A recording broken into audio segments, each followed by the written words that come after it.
Hello, welcome back everybody. This is my biannual top 10 fragrances from my own wardrobe.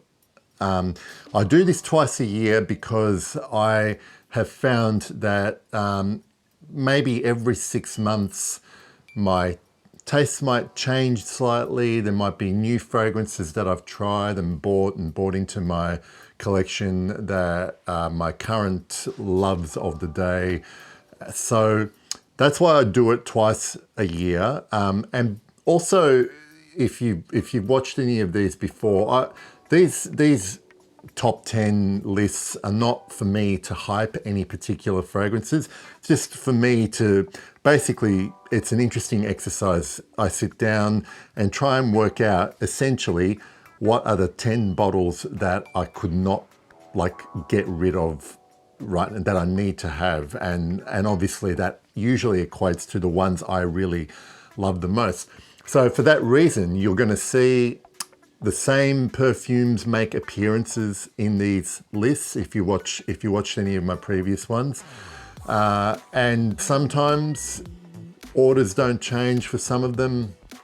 Sometimes there's a new current infatuation that will make the list, but I think if you watch enough of them, you'll see that there are patterns with some of them. Now, for that reason, I'm actually going to tell you what my number one fragrance is in this video, first of all, and then I'll count down from 10 to 2, just because that order's changed a bit. But without further ado, here's my number one. It's exactly the same as the last time I did this list. This is the wonderful, magnificent 1740 Marquis de Sade from Histoires de Parfums.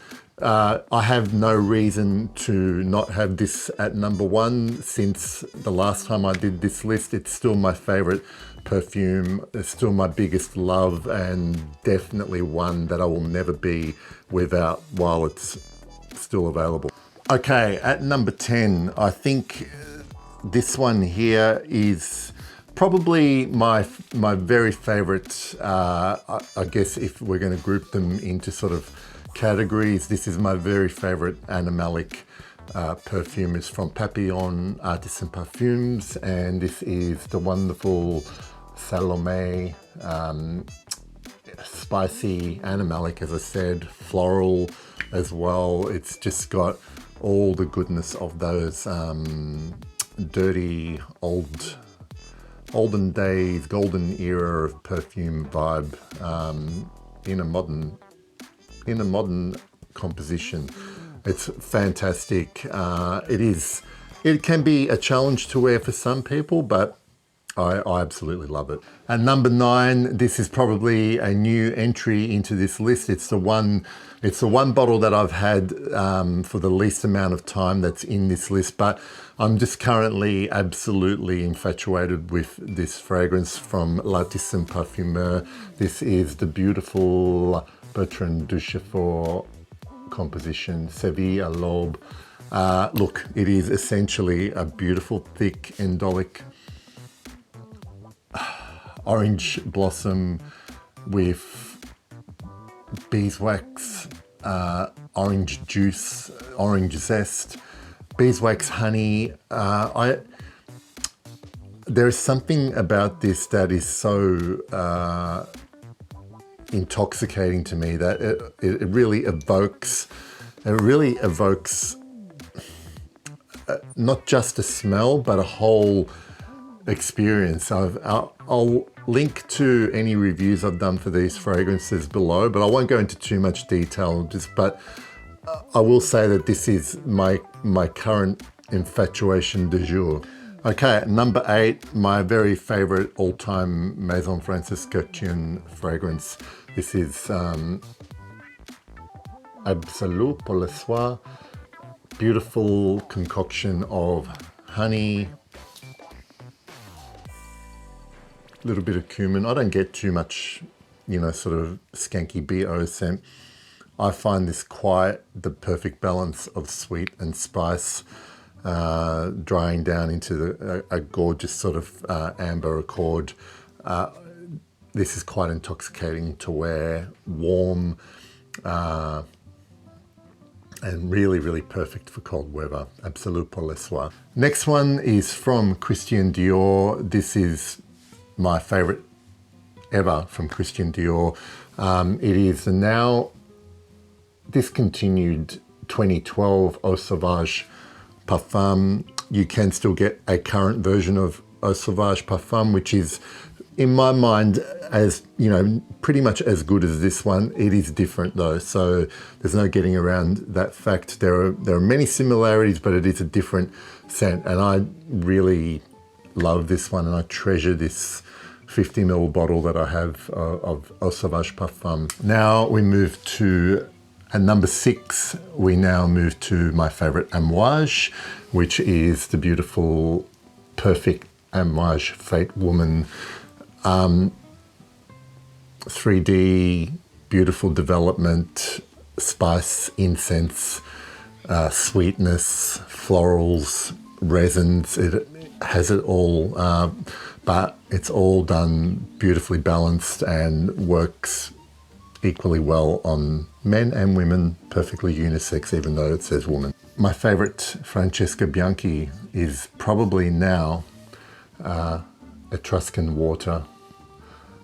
It was under my skin, and I still love under my skin, but I have just been loving this one more, and every time I wear it, this seems to just get better to my nose. At number 4, all-time favorite Rouge fragrance. This is from Penhaligon's. It is Sartorial.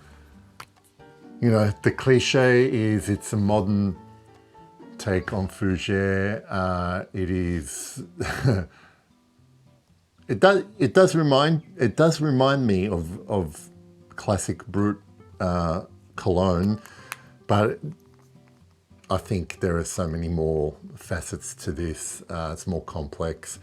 I think it doesn't smell maybe as of an era as other Fougeres can. This one really smells like it's a 2020 Fougere, and I really love it. And this again is one that gets better every time I wear it as well. At number 3, my favorite Guerlain, the beautiful Habit Rouge.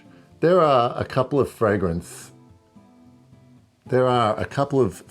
in this list that I actually started out not liking at all, and now they're obviously in my top 10 favorite fragrances. Habit Rouge was one of them. The first couple of times I smelled this, it's not that I didn't like the way it smelled. I just really felt like this was of another time, and probably, okay, you could argue it is, given that it came out in the 60s, and I know that during my childhood I came across men in my family or acquaintances that I remember smelling this on them, or something like this anyway.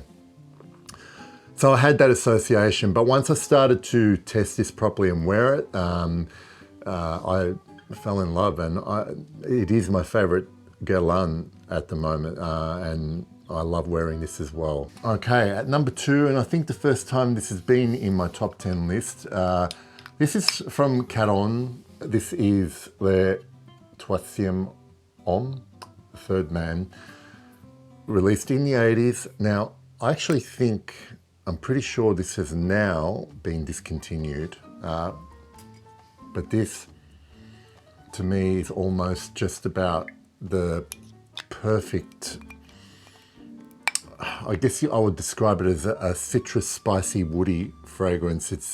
It's unabashedly masculine in its approach. When I talk about that, I'm talking about these classic notes and accords, yet nothing else really quite smells like the Third Man.